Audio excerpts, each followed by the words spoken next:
Welcome. It's indisputable. I'm your host, Rashad. Richey, good to be with you. We have a lot on the agenda today. Breaking down news of the day, none other than Sharon Reed, TYT Sports contributor, all-star, always fascinating to have on the program.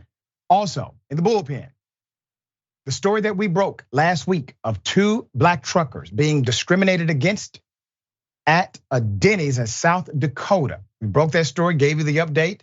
The VP of Denny's National got in touch with me, gave an apology to the gentleman.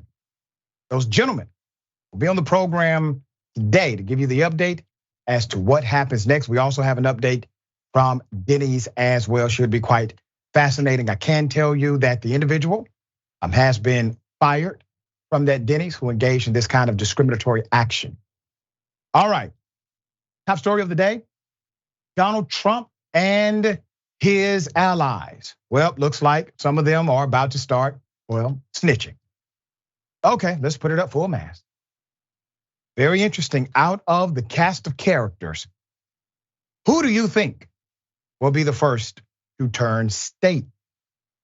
Well, typically it's the individual acting as if they would never betray Donald Trump. If you remember, Cohen said in front of a judge that he would take a bullet for Trump. And immediately I said, him snitching. Because only someone who is actually turning state would say something so insane in a courtroom. History has shown the 18 co-defendants that Trump doesn't care about anyone but himself, said Michael Cohen, the guy who should know, Trump's former attorney, referring to the 18 people charged alongside Trump in the Georgia election racketeering case. Quote, I suspect it will be every defendant for himself, Cohen added. He should know he was once Trump's versatile fixer, but is now a star witness against him in the New York criminal case, stemming from the hush money payments to a, adult porn star. Cohen broke with Trump years ago, but in recent weeks, Trump allies are now facing, or could face, jeopardy in connection with 3 of his 4 pending criminal cases. They have shown they might follow Cohen's lead. In late August, an information technology aide at Trump's Mar-a-Lago resort dramatically changed his story about alleged efforts to erase surveillance video and agreed to cooperate with special counsel Jack Smith, who has charged Trump with hoarding classified documents. The aide, Yuscil Tavares, was not charged in the case, but his flip may help him dodge a possible perjury charge prosecutors were in fact floating. And it is likely to bolster Smith's obstruction of justice case against Trump and 2 other aides. Now, this is going to be an interesting dynamic because if they can show or establish and prove that Donald Trump coerced a witness or potential witness to either A, lie, or B, cover up information, engage in obstruction, active obstruction of justice, and he testifies to this matter and has proof or evidence for the testimony, well, that's another concrete charge. That's evidence provided. There's more. Then 3 GOP activists who were indicted alongside Trump in Georgia for trying to interfere with the certification of President Joe Biden's win in the state, asserted that their actions were all taken at Trump's behest. And last week, Trump's former White House chief of staff, Mark Meadows, as I reported, basically snitched on Donald Trump, also charged in the Georgia case, signaled that his defense is likely to include blaming the former president as the primary driver of the effort. Now, how is that?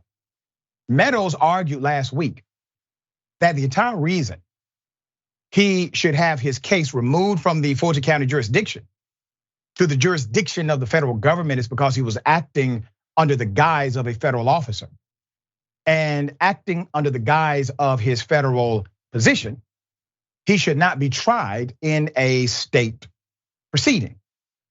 Well, what does that mean? That means that his affirmative defense is going to be that he was simply doing what his boss told him to do. And because of that, he's covered under the guise of his federal position. Will that hold water? Likely not. He knows better. Okay, you don't get to blindly follow someone and then say, oh, well, I was just following orders. Doesn't work that way. All right. Strategically speaking, if you are one of the lesser important players, you would definitely want to be in the same trial with Donald Trump. All of the focus is going to be on him, says Scott Weinberg, a Florida-based attorney who represented one of the oath keepers in a high-profile trial stemming from the Jan 6th attack on the Capitol. Quote, they don't want the little guys, they want Trump. You're always compared to who you're next to. And he's talking about inside of the same court proceeding, in front of the same judge and jury. And I agree. Now, there are those pushing back on this narrative saying, wait a minute, Donald Trump should not be treated any differently. Why would they simply want to go after him? Here's what's ironic about the narrative Republicans are trying to now spew. When there's a mob boss, nobody says, well, why are they going after the mob boss in such an aggressive way? Why is it that the mob boss is being treated differently as if he's the target? Everybody knows the mob boss is the target. Everybody understands the criminality of leadership and the hierarchy that it is coming from. But all of a sudden, in the case of Donald Trump, who not only is the in fact leader, he's the former president of the United States. Of course, he's the target. And he is the but-for factor. If it had not been for him, none of this would be a reality. He's the guy who they're going to target. And it's going to look like he's the guy they're going to target, period.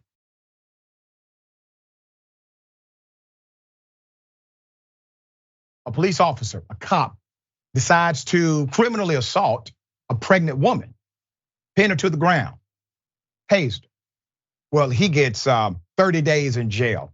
I want to take you to the video and give you the background to this. Here it is.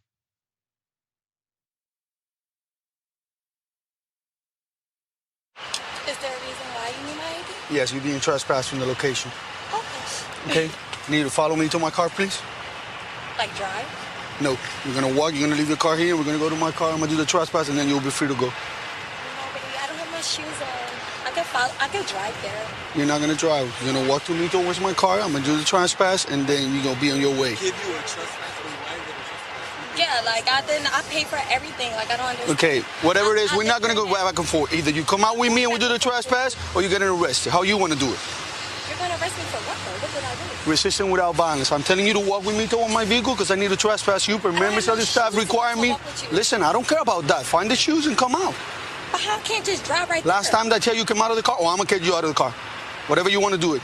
Okay, record this because my You can dad's a record. I'm police recorded. I've been officer. recorded since the first time. Thank you, because my dad's a police officer. I don't care too. about that. Okay, I don't either. Get your shoes and come with me. It's not yours. Okay, so whatever you want to do, pull me out the car. Go ahead.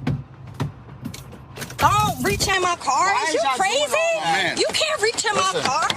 What are you doing? Like, no, what is he doing? I'm doing all like, that? come What is on, you don't be doing? fucking pulling. Why is you Like, what's wrong with Why you gonna f***ing hit him? crazy? Like, stop it. There he is. I'm 118 pounds. On her neck, though. Really?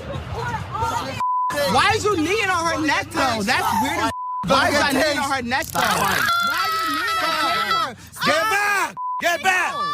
No, why are you chasing her? Stop. Why are you chasing her? Put your hands on your Don't Put your hands behind your back. Put your hands. Understand the context. Everything that officer did was illegal. He was found guilty of it. Put up his picture, full mask. That is the cowardly 33-year-old Jordy Martell, a former Miami Gardens officer. He has now been sentenced to 30 days in jail. He has probation, less than 2 years. 250 hours of community service because of what he did that night. 250 hours of community service is going to be interesting. 30 days in jail, ironic. And let me tell you why. This took place in 2020. He was accused of aggressively arresting a pregnant black woman outside of a Miami club. What was he convicted of? He was convicted of battery and criminal trespass. Battery and criminal trespass. Let me say something about that. Battery and criminal trespass. What does criminal trespass mean? It means you were physically in a location you did not have legal access to. That's what it means. Put up the picture of the young lady he violated. Body cam and cell phone footage show precisely when Officer Martell used a taser on Miss Sophia Satchel's belly multiple times. She's pregnant. Then he placed his knee on her neck during this excessive criminal arrest, meaning he's the criminal, outside of the bar. According to reports, she was 4 months pregnant. She later miscarried, okay? It's unclear if she lost the baby due to the tasing, according to the report. Satchel told the Miami Herald in 2020, quote, "I was humiliated. I was embarrassed. I was scared for my life. I've always had respect for the law. My family, a lot of people who are close to me are police officers. I felt violated," end quote. What was the dispute over? She had a dispute over food. It was a food order. A manager asked Officer Martell, working security, he's off duty now. He's just a security guy, okay? But he still is in his police uniform. So the manager told the security officer to issue Miss Satchel a trespassing warning because she threw a tip at a server on her way out of the club, according to the affidavit.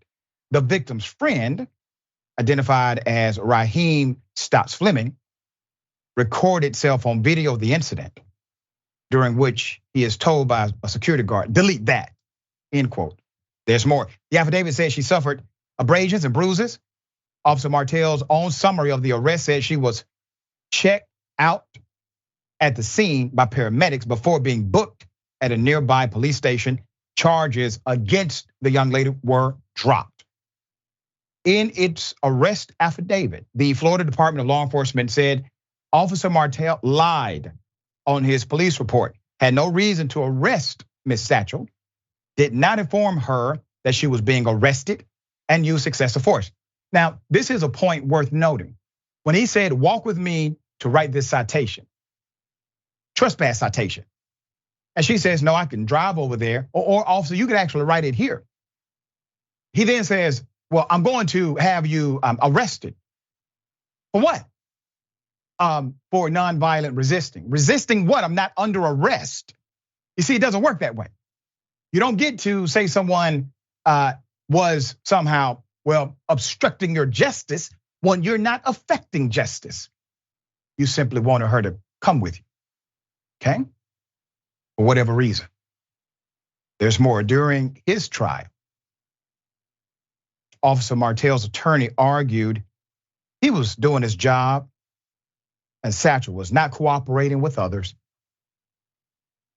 They said she was fighting back and allegedly hit Officer Martell, where she has a right to do so when she's being criminally assaulted. He's the one committing trespass, remember? In court, the young lady said, and I quote, "From his knee, choking the life out of me, fabricating reports and lying about me, to being tased multiple times in the abdomen while being pregnant. I want him to suffer as much as he intended for me to suffer that night." I want to remind everyone, you don't do something like this without having a record of doing something like this and it being protected. It's not the first time he acted in such a manner. So while the city may be doing the right thing today, understand The culture that permeates inside of that industry called law enforcement is the reason he felt comfortable enough to violate this black woman. After the sentencing, Ms. Satchel told NBC6 Miami, quote, "Justice was served. He changed me as a person mentally and physically. And I've accepted due to his actions, I will never be the same." As part of his sentencing, he also has to serve 100 hours speaking at police academies about what not to do when serving as a police officer. Martell has 2 weeks to surrender to corrections. All right, let me say this first to the young lady who was violated. I'm so sorry this happened to you. So sorry this happened. And I agree with you. I agree with your words. You will never be the same again. But that can mean two different things. You can be better than you've ever been. You can be stronger than you've ever been. I encourage you to continue giving power to yourself because he took nothing away from you. He took nothing away from you, okay? He doesn't have the authority. You stood up, everything's been taken from him. He doesn't have a job, he's going to the pokey. He's in a position of weakness because that's who he was. He was a weak person anyway. He's going where he belongs, to jail, trying to violate you. The fact that he's only getting 30 days incarcerated for something so egregious, well, that's the part that creates this us and them dynamic in the community. The community conflict comes out of conclusions like this. This man criminally assaulted a pregnant woman. He had a gun on him, uses a taser, he unlawfully attacks her. He decides to then put his knee on her.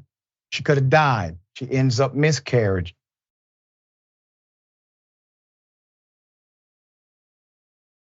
Hell of a thing, Texas company, according to workers, they are allowed to say the N-word to black people.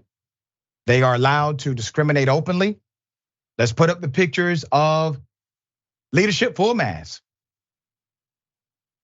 Texas company TNT Crane and Rigging is being sued by the EEOC for racial discrimination for their mistreatment of black employees, 4 of which are named in the suit. According to the suit, the employees had to endure managers and other employees using racially offensive language, including the N-word, hate symbols like nooses, and lightning bolt stickers, and retaliation for speaking out, all while on the job. There's more. The faces behind the company, respectively, you have Mr. Mark Irian, who is the CEO. You have Craig Lonsford, president, Kevin Lawson, VP of operations, and Randy Bartok. Randy is the vice president of finance. None have commented as of yet. In one April 2018 incident, Smith, who served as a crane operator, was ordered by the field manager to pick up an air conditioning unit at the Fort Worth facility while working in Frisco, Texas. He was met with racial slurs when he asked the manager for help. N-word, if you are going to be about it, you can turn that truck around and take your home, end quote, the manager allegedly said, according to the lawsuit. When Smith attempted to report him, as stated in the lawsuit, he didn't receive an effective response from his management. Creighton also allegedly had a similar situation while working as a crane operator for the company. The complaint also says he was called the N-word by a field manager. It also says that Campbell, a truck driver, overheard his colleagues using the derogatory term. He later discovered that he also was being referred to as a white co-worker's black buddy. When he tried to put in a report, management, he reportedly was told, said it would be handled. However, it was never addressed. Pradia started working as a rigger for the company, 2019. He claimed that in one interaction, a white colleague told him, quote, A lot of black people are effing lazy. Blank. You're different. You're not like other N-words. You work. You work though. That's what I like about you. That person allegedly said. Let's put it up. Black employees weren't the only ones spurned by this toxic, hostile work environment. The complaint mentions Nathan Cook, a white employee who was targeted after reporting the harassment and discrimination he witnessed in the work environment, according to the lawsuit. Cook alleged that he was physically assaulted and labeled a wigger and snitch by his peers. Following his complaints, his hours and pay were reduced. The alleged retaliation, along with other factors, led him to resign from his position. TNT knowingly permitted a work environment filled with racist comments and imagery. No employee should have to work in an environment openly hostile to their race, and no employee should suffer reprisal for objecting to discriminatory practices. That's coming from the government, the EEOC. The attorney, Brian Hawthorne, said this in a recent news release. The lawsuit requests compensatory and punitive damages for the black employees. For Cook, EEOC seeks similar relief, including back pay, front pay, and potential reinstatement. Now, do you know how difficult it is to get the EEOC to directly sue a company? The reason it's difficult for them to get involved in such a direct way, because usually they simply give you clearance to sue, and you can get a private attorney and then sue from there.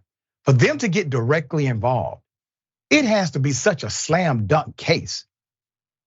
No doubt there's more evidence against these guys.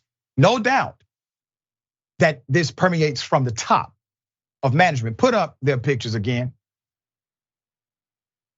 Now they're going to claim they didn't know anything about this. That will likely be their affirmative defense if they do not settle out of court. Well, I want to say this, gentlemen, in my opinion, either you all are racist as hell or dumb as hell. Because either A, you all protected the environment, which I believe holistically happened. You protected this racist environment. And when you claim, or if you claim that you knew nothing about it, you all have to be the most ineffective managers on the planet Earth. Routinely, these gentlemen filed document after document, asking management, pay attention. There's a culture here. They didn't go to an attorney first. They came to you all. You are exactly where you should be, but not responding to the people who work hard for you. Sharon, thoughts here? Yeah, I think this lawsuit, to use their words, allegedly, has to work different and not be the typical lazy EEOC lawsuit, Dr. Richey. I'd like to see sweeping change. Yeah. No more government contracts. And I would take issue with the statement the EEOC put out just a little bit. Permitted should be removed, promoted is really what happened here. They didn't just sit by, they promoted it. Like you said, top down. No more government contracts. Is that gonna happen? Yeah, that needs to happen ASAP. You need to do that before the conviction. I mean, damn, all right? Federal contracts are not bound by some judicial proceeding. You'll rip them away when you choose to. Okay, we got more on the other side. It's indisputable, stick and stay.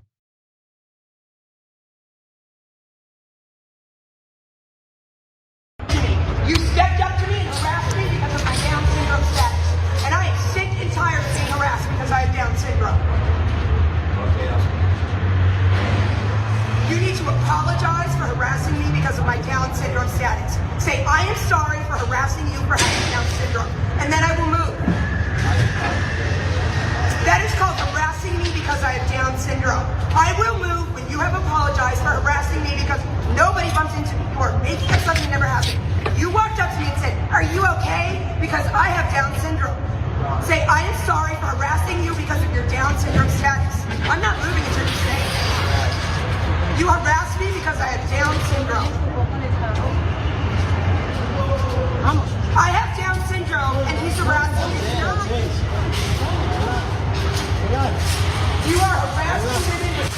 It looks like you're harassing him and he's not harassing you.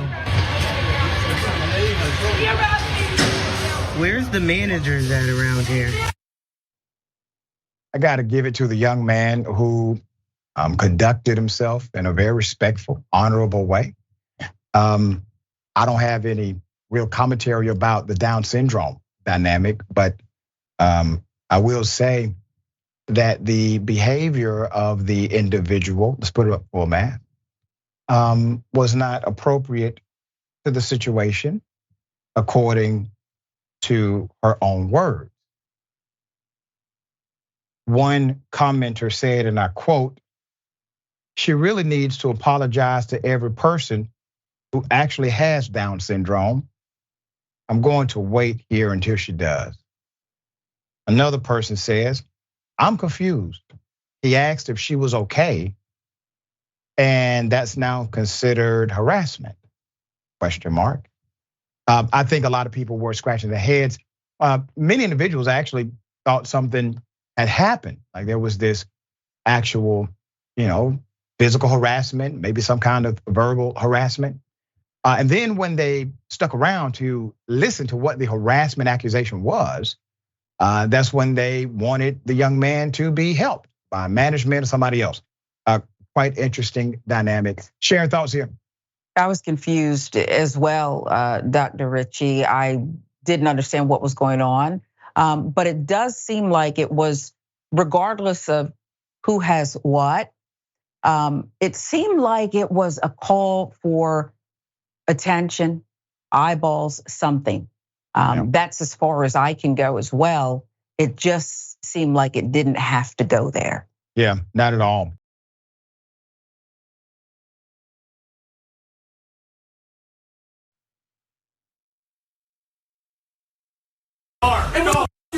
If you don't leave, I'll make you leave. I don't know what you gonna do to me, bro. I will make you I ain't being aggressive. You stepping all up on me. You just stepped up on me. You just stepped on me. Like that. You can't put your hands on me, bro. Don't touch me. Don't touch me, bro. Get the out now. I'll be right now. And walk. I'm walking. You just push my. Yeah, go.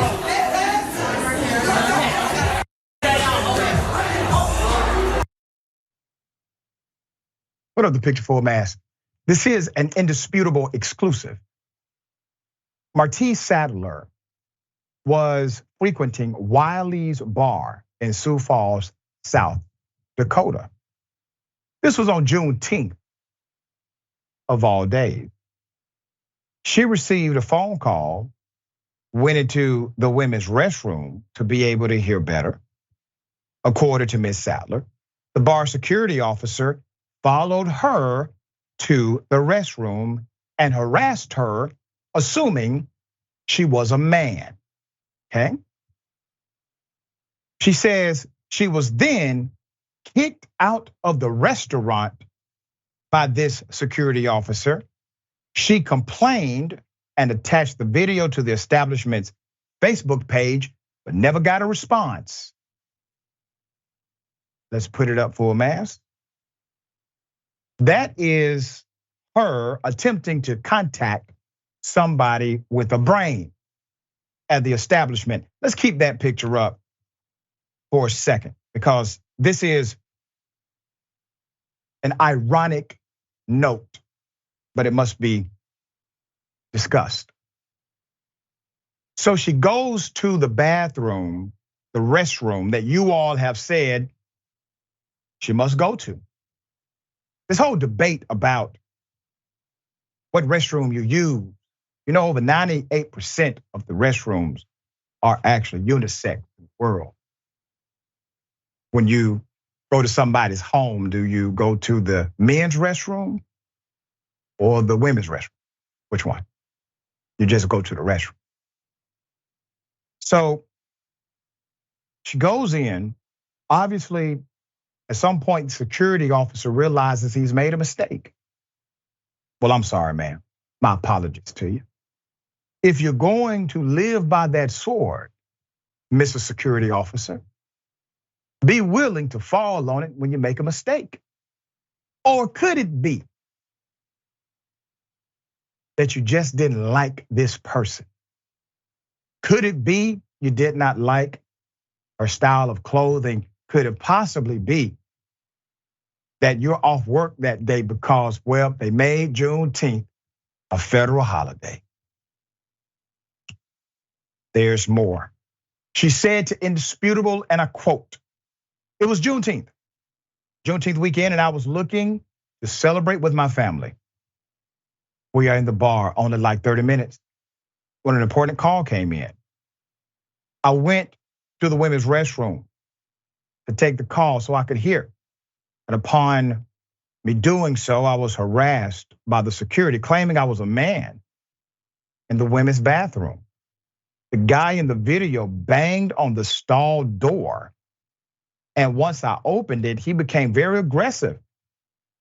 But once it became clear that I'm clearly a woman, he chose to assault me and kick me out of the bar instead of apologizing." Put up his picture again. All right. So, sir, if there's a law against men going into the ladies' restroom, I have evidence that you should be arrested because you're the only one who broke that rule, if one exists. What you did was not noble. She reached out via Facebook to the company, no response. Let's put them up. You're looking at Kirby Mullenberg. Mr. Mullenberg, according to his LinkedIn profile, he is in fact the owner of that Wiley. Well, we reached out to Wiley's bar for a comment. They did not immediately respond for comment, but I guarantee they will respond now. Gentlemen, this is simple, this is easy. Every single story that we've done, every single story that Indisputable, we make sure, this is a rule that I have, we make sure that the individual who you victimized attempted an administrative remedy with you all first. For the most part, they tried to contact you multiple times, but were ignored, or the response was completely inappropriate to the situation. These things are not difficult to address. And most of the time, they simply would like to be heard, respected, treated like you would want to be treated.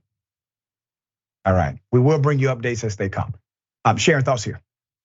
Well, another exclusive that is necessary to bring to people everywhere. I think Kirby Mullenberg, based on the inaction, you left us nothing but to assume you did get the message, but you don't care. Why would you not care? I can think of a couple of reasons. But there is, Doc, a personality that enjoys dominating over people they perceive as weaker and other. And this seems to be a case like this. Yep. Just say sorry. All you have to do is say sorry. Exactly. It's embarrassing, it's awkward. Just say sorry. Right, and to physically assault someone when you realize you made a mistake, that's criminal, sir. So my opinion, you have committed a criminal act. We will see if anything is done about that.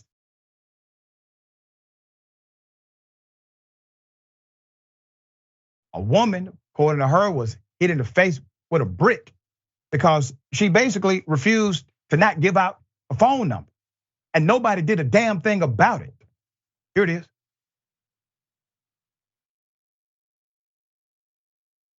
Yo, this man just hit me in my face with a brick, and all these black men just watch, and they don't give a. Yeah, this man hit me, grabbed a rock, and it hit me in my face because I would have given him my number. And all y'all just watch. What you want to do? What you want to do? What y'all do? I want y'all to be a man. I want y'all to be a man. Do something. Y'all gonna let a man hit me in my face? What have I ever done to anybody in my life to deserve this? I never did anything in my life to hurt anybody. Literally, a man asked me for my number. I said no, and he picked up a brick in front of so many men and was like, "What you gonna do?" And I told all these men, like, "Yo, why this man got a brick on my face?"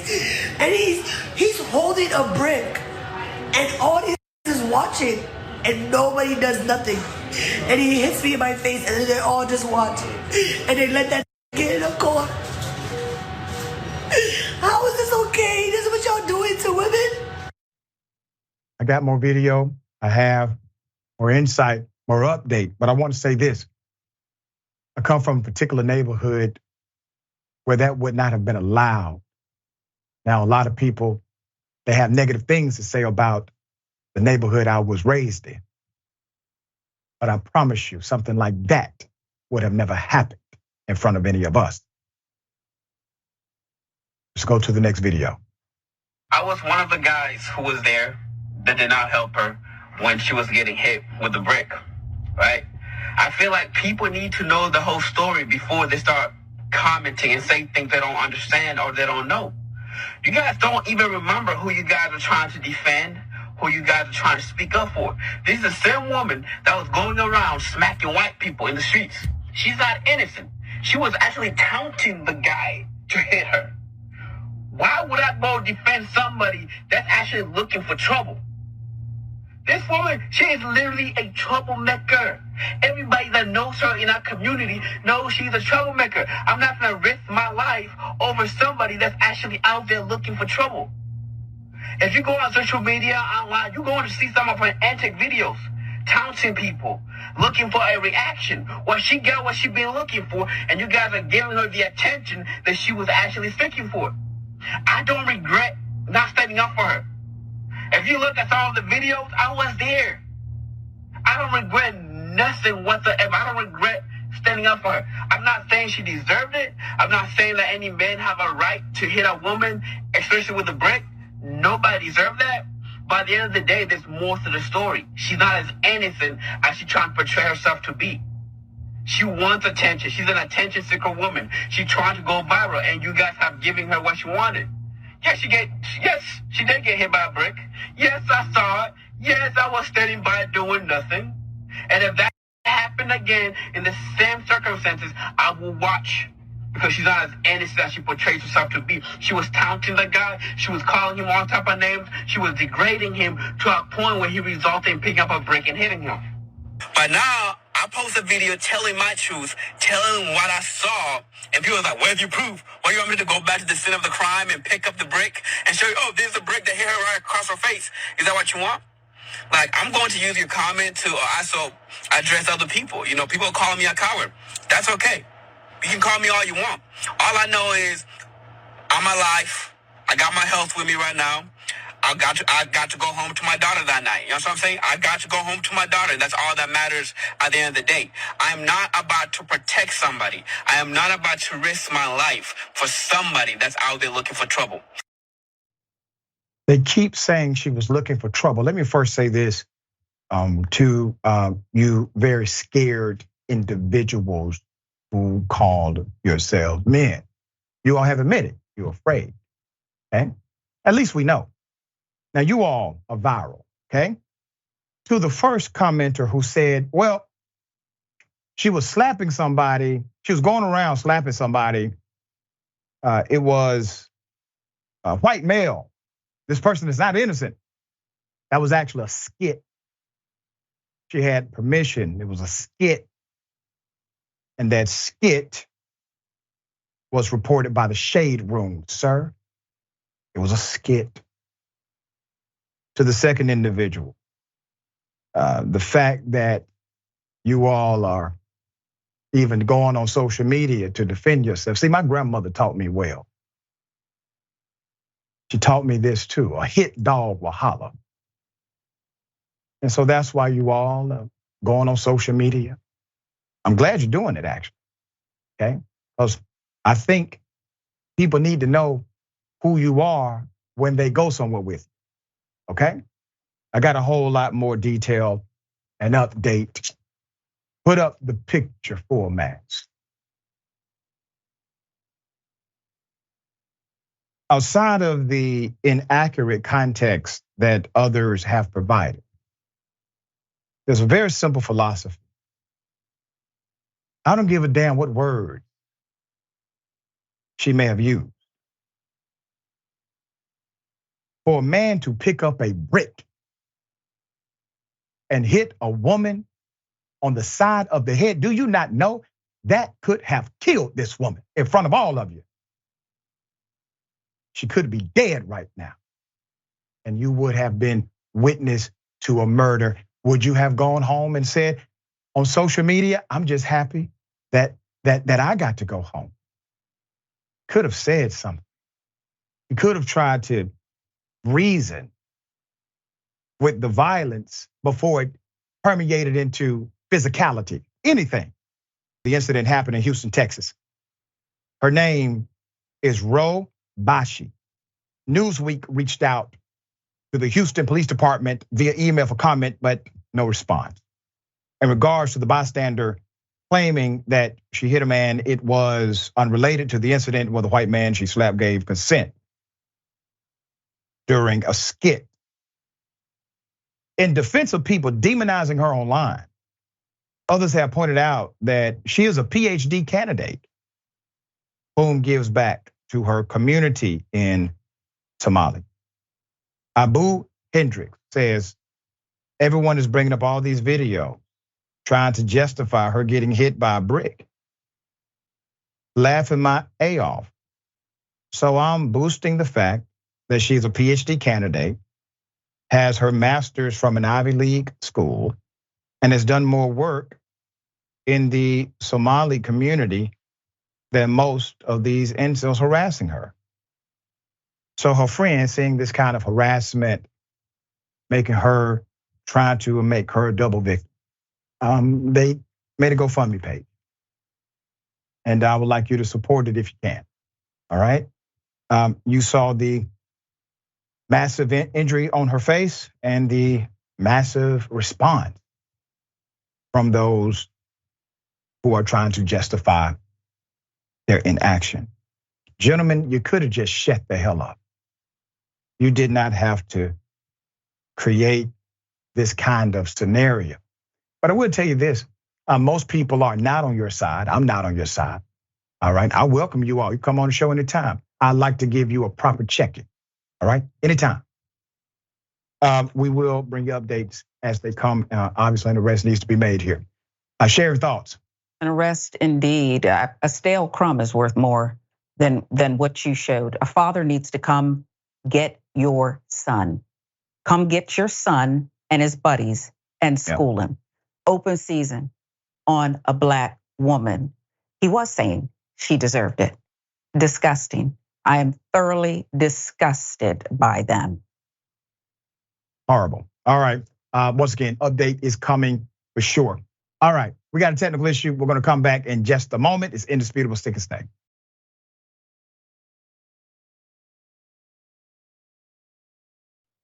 All right. Welcome back. Horrific incident that is criminal, in my opinion. A woman is shot fatally, shoplifting, according to the cop. He was in fear of his life. Here it is.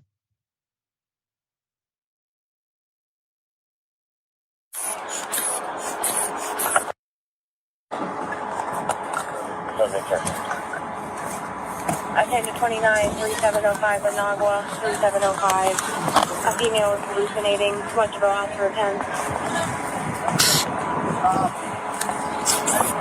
Out of the car.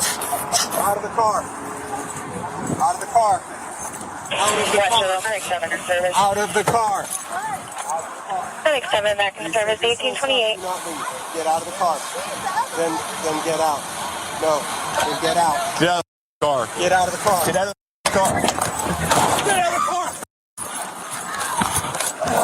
Shots fired. Shots fired. Stop the goddamn car. Stop the goddamn car. We're gonna have a 34 on. He's gonna be out. They killed her. Put up this imagery. I want to highlight a couple of things here One, when the officer calls in shots fired, there's no indication, obviously, who fired the shot. They do that intentionally. The only person who was shooting were the police officer. So they will say shots fired because news media, they are typically listening in. And they don't want anyone who's listening to those channels to know who has fired the first shot. And so they just say shots fired. That's number one. This young lady was pregnant. They killed her on August 24th. 21 years of age, Takil Young. Her life was ended over an alleged shoplifting that resulted in fatal shots through her windshield. Now, regardless of what you may believe about her actions, here's one fact: she's innocent. So that's a fact. She's innocent unless proven guilty in a court of law. That's how it works in this country. So here's the fact: they shot an innocent person. There's more. Put up the other angle here. One of the officers orders Ms. Young out of her car. Another officer then draws his firearm, stepping in front of the vehicle. She asked, "Are you going to shoot me?" ?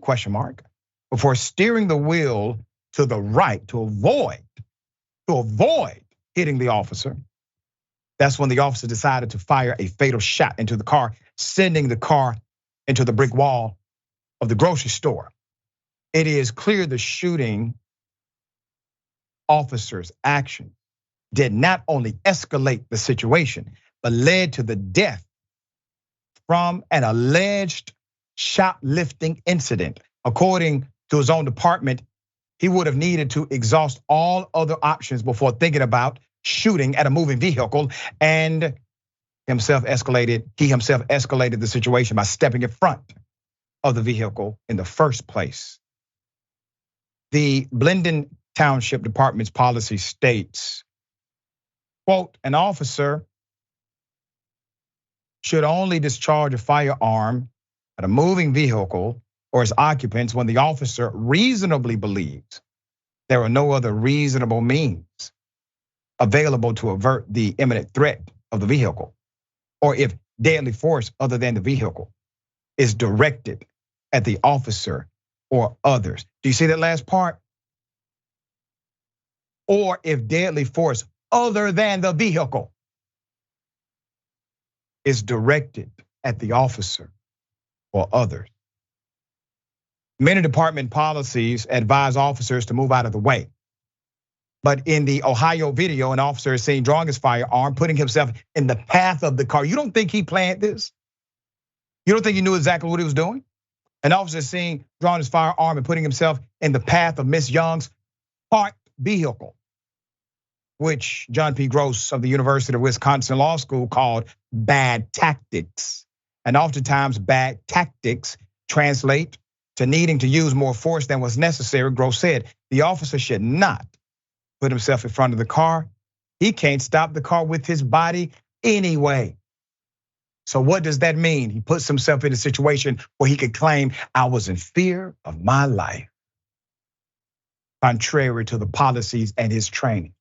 There's more. The best practice, according to the expert, the best practice in these matters nationwide is that you do not put yourself in a position of danger. There was no urgent need for him to position himself in the way he did. Gross also questioned why the officer drew his firearm when the issue at hand was a shoplifting allegation. He urged changes to police training. I urge changes to police officers. You can't keep talking reform. You got to talk replacement. All right, share your thoughts here. Premeditated, not far-fetched to me, as you indicated, Dr. Richey. If you have the wherewithal, first of all, to say shots fired and be very careful about that, because you know, media is listening in, you're doing other things as well. And I give it to your team again, coming up with all the details, the code of conduct, and you quoted it there. But I want them to go back, dig deeper, find the other book that's meant for Black women and Black men There's another Come on now. book. Anything goes in that one. There's no code of conduct. There you go. Once again, culture eats policy alive every day. He broke all the policies, affixed himself to the culture, and gets to claim self-defense. It's insanity. All right, we'll bring you updates, obviously, as they come.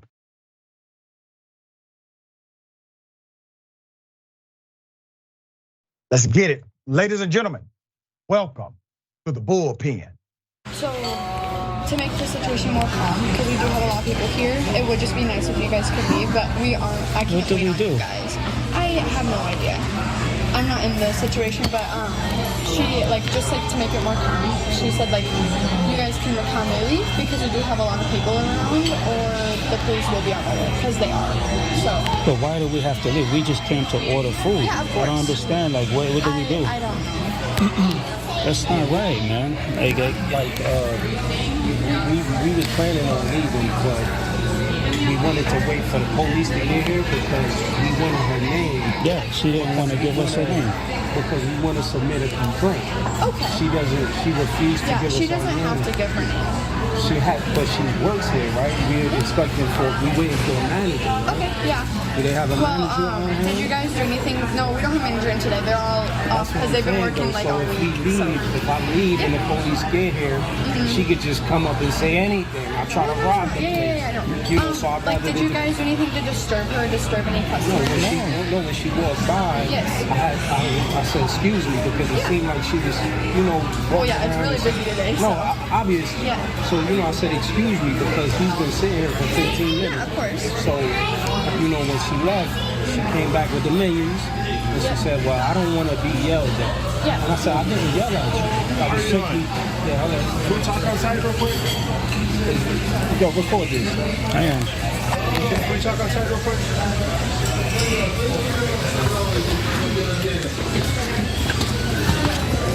Just outside here. It's crazy. They're refusing to serve us. That's crazy. That's crazy. They're refusing to serve us. We have the victims of that discrimination on the show today. Thank you, gentlemen, for being on the program. I wish it was under better circumstances. We have Damon Whitfield and also Hector Madera, both truck drivers. Thank you both for contacting us at Indisputable. And when I saw this video, my producer sent me this video, and I looked at the long form of the video. I said, they literally sent, or the person literally sent a proxy waitress to tell you all that there would be no service, but there already was no service at this Denny's in Sioux Falls, South Dakota. Dennis has now responded. I will read the response in just a moment. But gentlemen, what was going through your mind when this was happening in real time? And I will start with Hector. I mean, to be honest, it was just unexpected. It's just something that we weren't ready for. I surely wasn't ready. We went in there, wanting to place orders just like any other place. You go to, you walk into, you walk into a place to place an order, and we were just blindsided by it. I'm still trying to, gather my thoughts and trying to gather myself over how it went down, and just the feeling of anxiety that I still feel from that. Yeah. I walk into these places and now I wonder, am I going to be submitted? Are we going to be submitted to these same, things again? It's definitely it's a shame. Yeah. They kind of I feel as though they took a piece from us that day. They took from us something that we can't get back, which is, it's kind of degrading, they robbed us. They try to rob us of our humility and, just dignity and self-worth and respect. I believe it's unfair, and I just want I want them to be held accountable, simply put. And I agree with you. And let me ask, and this was really interesting. I'm going to go to Damon. Damon, the waitress who started this whole thing, not the proxy waitress who delivered the message, but according to Denny's, that waitress has been fired by their local franchise owner. What went through your mind when this was happening? And can you also tell us about the alleged connection between the original waitress that was racist and did not serve you all and the owner of that Pilot gas station?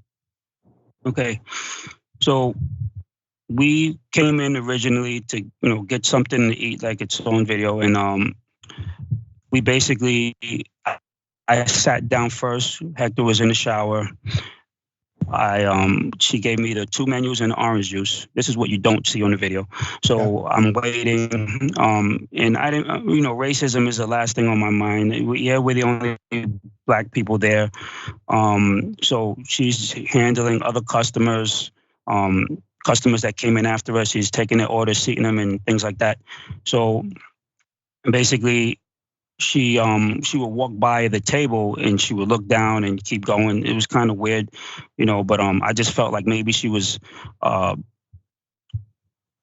just giving us time to decide what we want, or maybe she forgot. People are human. I figured, we go to restaurants all the time, and things like that happen. So while time goes by, Hector comes out of the shower. He sits down because he told me, just text me, just get me whatever you're gonna get. He texted that to me to do that. So I'm like, okay. And then he asked me when he got back, he's like, did you place the order yet? So I'm like, no, I think she might have forgot about us. So then he goes, excuse me, we're ready to place our order. And she goes, I don't like you yelling at me.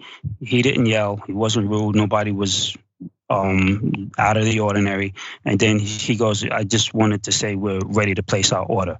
And then she goes, well, I don't need you people calling me over to this table like that. So I'm looking at the menu, and I'm thinking that maybe she leaned over to basically, take his order. But I'm not processing what she's saying at the time. So I'm like, in my head, I'm like, did she just say what I thought she said? And then he was like, yeah, but and then after that, he said, but I saw that you serving other people, and we just want to let you know that we're ready to place our order. Because like we said, we're not thinking racism or anything like that. So then she goes, you know what? I'm not serving you people. You need to get your stuff now and go. I'm calling the police. And then she snatches the menus out of our hands. But she snatched mine out of my hand, and she snatched the menu out of Hector's hand, and then she snatched the orange juice off the table, spilling some of it off of me. And then she walks to the back where the cook is, and then I see her on the phone, and I'm just assuming like maybe she's calling the police. So me and Hector looking at each other like, what in the heck just happened? So he's like, you know what? Let me go over to the waitress. Maybe this is a misunderstanding. Let me go and apologize. And I'm like, no, don't go and apologize. You didn't do anything. So he goes over there and he's like, excuse me, maybe we got off on the wrong foot. I just want to apologize if there's any misunderstanding. We just want to place an order. And she goes, no, there's no misunderstanding. I want you people out. The cops are on their way. So then he comes back to me and he goes, let's just leave. And I'm like, no, we're not leaving. Let's stay right here. And I said, let me ask the other waitress if maybe she can help us and take our order, which is the one that's on the video. And I said, excuse me, miss, can you take our order? And then she says, unfortunately, we can't serve you. And then she goes into what she says on the video, unfortunate, could you not be a disturbance to the customers and, whatever she said, Wow. But it's just, sorry. Talk about this connection also, the Pilot gas station, a manager or the owner offered you something afterwards? Right, so the manager, the lady, I was told, is the district manager's wife. I'm not sure how true that is, but that's what the Pilot. So there's that manager, and then there's the assistant manager for Pilot. I don't want to say any names or anything, but He was very helpful. He said, he saw, after we spoke to the cops, he came up to us because he saw that we were upset. And he was like, what happened? I said, they don't want us in there. They kicked us out. And he was like, what for? I said, they don't want. All right, we had a technical issue back, Damon, in just a minute. Let me do this. I want to read the statement from Denny's. If we can put that statement up, I want to read the partial statement on air. So you can find this full statement online. It says Denny's is committed to a culture of inclusion and service excellence for all guests. We conducted a thorough third-party investigation into the incident at the Denny's location in Sioux Falls, South Dakota.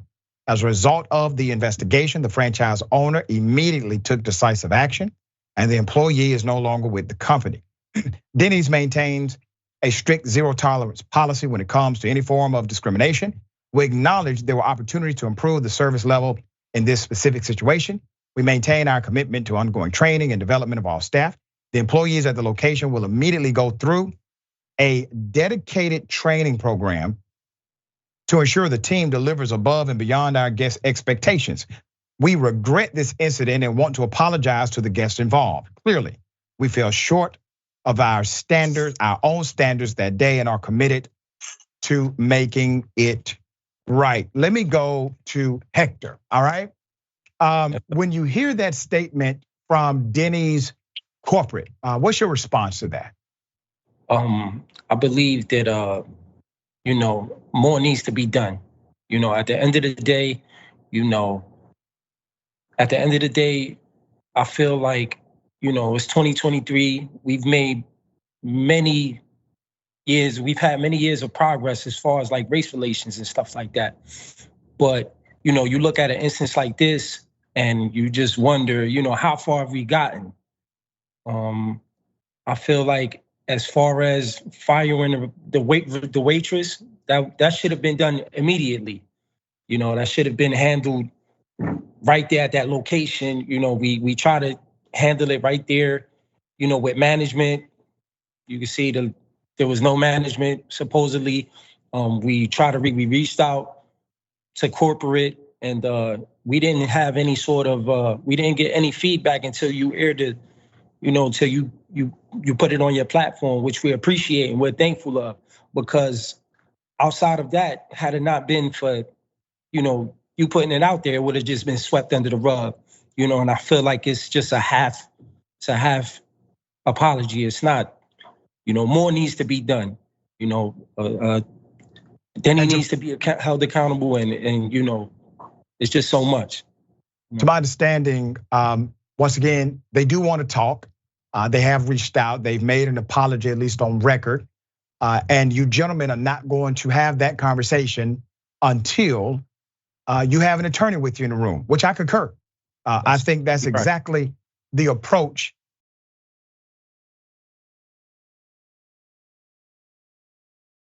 Let me go to you, Damon, and ask you, when the cop came, because we see one officer, we don't know how many officers were there, but when that cop came and told you all, let's go outside and talk.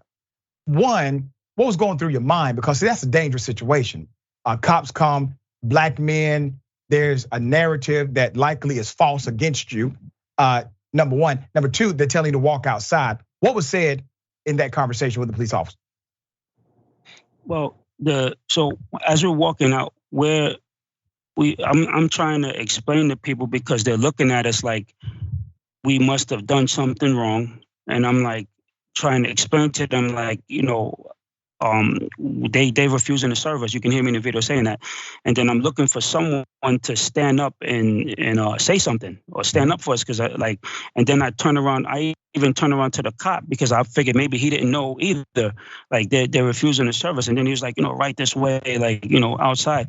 So it kind of felt like like one of those like we're in one of those towns in the movies where it's like a racist town, and we're being walked out by like some executioners or something like that. And I'm like, and we were afraid because we didn't know what type of police were on their way. We're in an all-white restaurant with a racist waitress that called the cops on us. She endangered our lives by calling the police. You know, you don't call police unless there's a crime. We didn't commit a crime. We weren't belligerent. We weren't disturbing no customers like this lady, you know, tried to say or ask or whatever.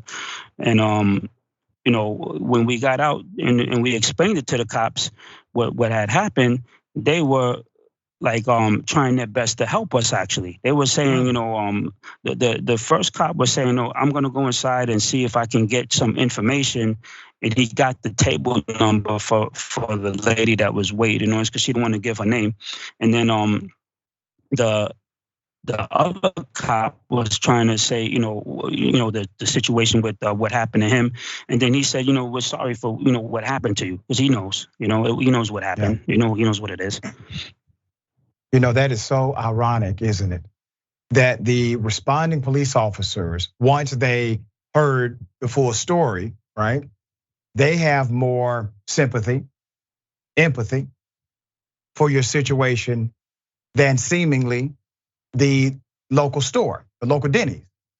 Yes. And I think it's important for everyone to note, these gentlemen literally reached out multiple times to resolve this administratively at the local and corporate level. So it's not as if this happened and all of a sudden they contacted Indisputable. They contacted Indisputable when there was no movement, no response appropriate to what happened in that video. Naturally, there's going to be an update to this when you all do meet with Denny's and they either make a move that is to your satisfaction or they do not make a move to your satisfaction. I hope they don't do that. I would definitely cover it if they do. But what would you like to see happen? And Hector, I want to ask you first, what would you like to see happen? Or maybe is there a general framework you would like to see Denny's engage in to make this right by you all? First of all, you know, I would expect for there to be some sort of sincere or more sincere public apology. You know, we were embarrassed, we were humiliated in front of many people. You know, it's gonna affect me and Damon, you know, later on down the road in many ways. Absolutely, they need to be held accountable. Like I said, we're in the process of speaking with legal advisors. We're definitely in the process of filing a civil complaint. A civil lawsuit. And you know, it's a lot to, you know, try to put together in words, but hopefully, you know, we get a good result from this. We have a good result from this. And I want to echo something you said, Hector. I'm going to go to Damon for the question. This has had real impact on your life. So not only in that moment do you have to experience that level of degradation, beyond that moment, there's this public response. Now, obviously people like myself and many, many others, they see it for what it is. Even at least one of the officers could see it for what it was at that moment. But you also have individuals on social media saying some really, really horrible things about you two gentlemen. And these elements exist in our social construct. So Damon, I want you to speak to that. What has the experience been like from those on social media who have been adverse to the reality that you and Hector were treated unfairly inside of this Denny's? I want everybody who's watching to put yourself in shoes. You know, anybody of any race, if you go into a establishment and you're the only person of your race there, you in the back of your mind, nobody talks about this, but in the back of your mind, you're like, you're wondering if you're going to be treated unfairly or whatever the case is. So, you know, it takes courage just to walk through the door of a place like that. You know, we walked in there not thinking anything, and you know, and then this happened. We were so stunned. I didn't have time to record the first waitress because we were just, nobody pulls out their phone to record when you're about to take an order at a restaurant. Like I don't, I feel like I have to practice a recording draw on my phone or something, like, and it's like, when it happened, it was just, we were just in total shock. It's unpredictable, and it can happen anytime and anywhere. And as far as the training goes, I know that's what companies do and stuff like that. They want to more training. You can't train a racist. If a racist is a racist, that's deep rooted. So you just have to do your background check and make sure that they don't have anything coming into that company, because you can train them. You're just going to have a trained racist working for you. And it's just going to happen again. And I feel like, as far as the apology goes, you say sorry too many times, it starts to lose its value. This happened how many times with Denny's? I didn't even know this until this happened. People told me that this happened before. And I'm like, they say zero tolerance. How is that zero tolerance? And it happened multiple times. They have a racist resume. Like, we're part of this resume now. You do make a really, really interesting point about the reality of that training. And we contextualize a fix as, well, everybody's going to go through training. And I know corporate has to say that, right? They got to say things like that. But everybody didn't do it, and it was still allowed. That's a culture, in my opinion. It's not about the action of one, it's about the action of those who permitted the one to do so. That speaks more so to culture. We definitely will have you gentlemen back. I'm sorry you went through this. Obviously, you have an advocate in me and everyone who supports platforms of truth. We all support both of you. You're fine, upstanding gentlemen, and I'm glad that you are able to turn the narrative so that you no longer have to be defensive. You don't have to explain yourself. We got a video, we know what happened, we got your back. Any words for Denny's before we part? And I will say this, the VP of Denny's reached out. I talked about this last week.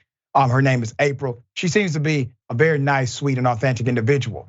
Unfortunately, this is just a very bad situation that Denny's is in. And I highly encourage Denny's to respond in an affirmative way to make whole you two gentlemen, and by extension, make whole the Black communities that produced you. All right, what words of any to Denny's? For me, I would say, we